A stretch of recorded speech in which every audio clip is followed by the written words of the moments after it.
using a cricket terminology, we're down the wicket and we're planning to score.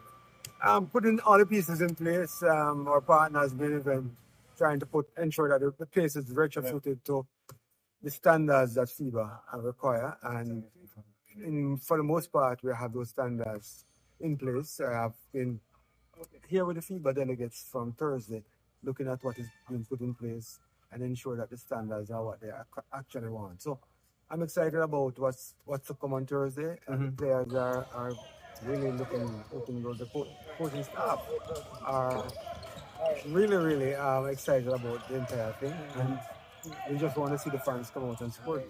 And speak about the fans, you have to say something to the Jamaican people. You know? I mean, we know sports people like us and basketball people like you. You know, this is a big deal. It's a big deal. I mean, but tell to them why they need to come to this. It's a big deal. It's going to be a great experience. As you rightly say, it's the first time we're hosting the World Cup here.